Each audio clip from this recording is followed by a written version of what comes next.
আলহামদুলিল্লাহ, দরবারে লাখ কোটি শুকরিয়া যিনি আমাদেরকে সৃষ্টি করেছেন সুস্থ মস্তিষ্কে। আজকে হেল্পিং হ্যান্ড পিস ফাউন্ডেশনে ছোট্ট মজলিসে উপস্থিত হওয়ার তৌফিক দান করেছেন। আলহামদুলিল্লাহ।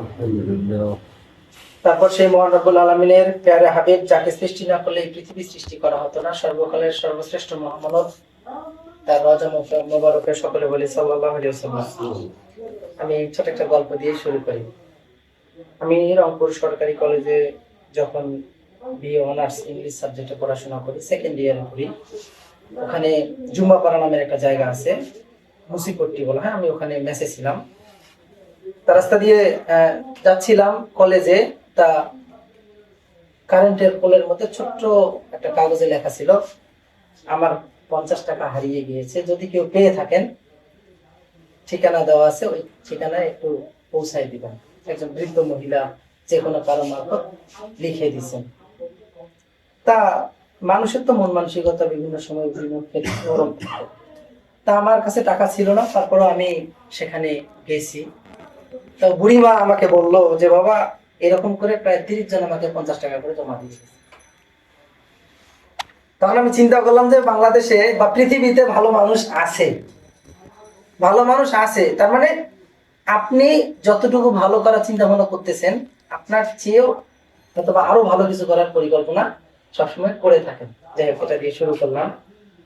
2014 সালের একটা ঘটনা বলি।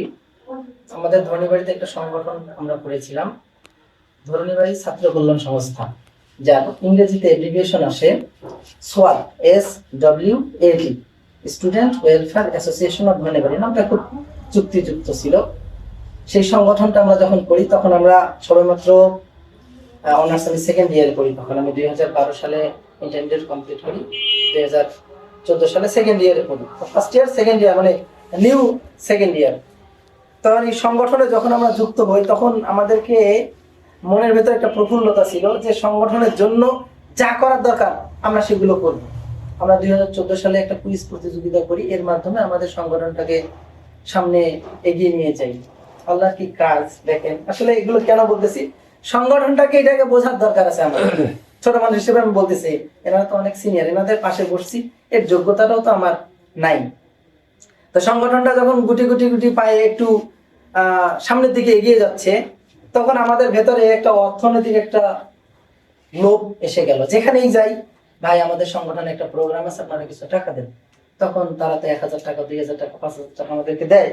এই টাকাটা আমরা একজনের কাছে জমা রাখি। কিছুদিন পর সংগঠনের সভাপতি কি হবো, সেক্রেটারি কি হবে, এটা নিয়ে আমাদের ভেতরে একটা দ্বন্দ্ব তৈরি হয়ে গেল। আজকে আমি আশরাফুল ভাই যার নামটা বললো, উনি কিন্তু একজন অত্যন্ত সাংগঠনিক একজন লোক, উনি কিন্তু আমাদের সংগঠনের সভাপতি ছিলেন। তা ওনার বিপক্ষে আমি দাঁড়াবো, উনিও সভাপতি পদে নির্বাচন করবেন, আমিও নির্বাচন করব। নির্বাচন ছাড়া আর সংগঠনের সভাপতি কেউ হবে না। আর আমরা ছিলাম হলো 19 জন। 19 জনের মধ্যে একজন ঢাকা চলে গেছিল, 18 জন। আমি 9 জন কাকে নিজের আয়ত্তে নিলাম, সে 9 জন কাকে নিল আয়ত্তে। আমি কেন বলতেছি এই কথাটা, আসলে সংগঠনটা কি, সংগঠন কেন ভেঙে যায়, সংগঠন কেন থাকে, এটা আগে আমাদেরকে সবকিছু জানতে হবে। তো একজন চলে গেছে, এখন উনিও টানে আমিও টানি, এইভাবে টানতে আমরা ভোটাভুটি করলাম। আমাদের ওখানকার উপদেষ্টা ছিলেন শাহিনুর রহমান শাহিন, বেগম রোকেয়া বিশ্ববিদ্যালয়ের উনি একজন সহযোগী অধ্যাপক এবং ডিনও ছিলেন, প্রক্টর ছিলেন। উনি আমাদের ওই যখন ভোট ছিল, ওই ভোটের মধ্যে উনি নির্বাচন কমিশনার হিসেবে উনি উপস্থিত ছিলেন, আরো কয়েকজন ব্যক্তি ছিলেন। তা ভোটে উনি জয়লাভ করছেন, আমি পরাজিত হয়েছি। এই সংগঠনটার মধ্যে ফাটল ধরে গেল আমাদের, আর আমরা সংগঠনটা ভালোভাবে করতে পারলাম না। আমাদের রুম ছিল, রুমের মধ্যে চেয়ার টেবিল, এমন একদিন ঝগড়া বাজার কারণে সে চেয়ার টেবিল কেউ সিল পর্যন্ত নিয়ে গেছে, যার সংগঠনের মধ্যে আমি থাকবোই না। তো এইরকম যেন সংগঠনের ভেতরে না হয়, এটা আমার একটু অনুভূতি থাকে। সভাপতি নির্বাচন করবেন, সেক্রেটারি নির্বাচন, কোনো ভোট নেই, হাউজের মধ্যে যাকে প্রাধান্য দেওয়া হবে তাকে করবেন, তাহলে দলাদলি হবে না। আবার অনেক লোক আছে, আমাদের এলাকায় আছে একজন ব্যক্তি খুব স্বনামধন্য, উনি একটা মসজিদের সেক্রেটারি হবেন, আমাদেরকে ডেকে যায়, রেজাউল কালকে এই মসজিদে নামাজ পড়তে হবে, আমার নামটা যদি খালি একজনে কয় তাহলে তোমরা কবেন হ্যাঁ হ্যাঁ হ্যাঁ, অথচ ওই মসজিদে আমরা কখনো নামাজ পড়তেও যাই না।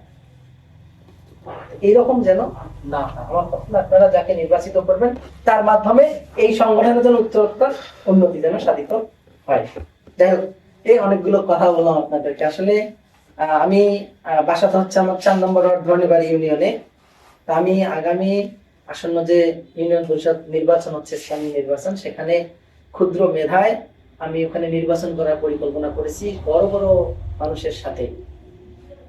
আমার মা অন্যের বাড়িতে কাজ করে খেতেন। এটা আমি কেন বলি, এটা আমার গর্ব লাগে। আমি আমার মাকে আমি আমার চেয়ারের পাশে বসাই বসাই যখন অনুষ্ঠান হয় বসে আমি আমার মায়ের সামনে এই গল্পগুলো করি। আমার মা মানে নিজেকে আসলে মনে করে যে আসলে আমার ছেলেগুলো কি বলতেছে, কিন্তু আসলে তাকে বড় করার জন্য আমি বড় কিছু বলতেছি, একদম রুট লেভেল থেকে উঠে আসতেছি। তো এইটা যদি মানুষ যদি আমাদেরকে সহযোগিতা না করে, তাহলে আমরা ভালো কিছু করতে পারবো না। কেন এই হেল্পিং হ্যান্ডস পিস ফাউন্ডেশন, এটা বাংলা হচ্ছে কি সহায়ক হাত হবে শান্তি ফাউন্ডেশন যেটাকে বলা হয়।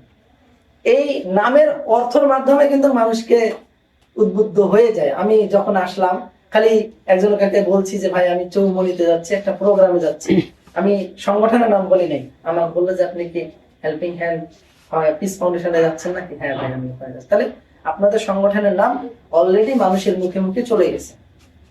শুধুমাত্র এই সংগঠনটাকে টিকিয়ে রাখার জন্য আপনাদের অক্লান্ত শ্রম লাগবে আপনাদেরকে। বিশেষ করে আমাদের এই 3টা ইউনিয়নে যে ব্যক্তিগুলো ইমিনেন্ট পার্সন আছে, মানে গণ্যমান্য ব্যক্তি আছে, এই লোকগুলোর একটা তালিকা তৈরি করবেন আপনারা। বিভিন্ন প্রোগ্রামে ওই ব্যক্তিদেরকে আপনারা প্রাধান্য দিবেন, তাহলে আপনাদের সংগঠনটা ইনশাল্লাহ ভালো কিছু করবেন।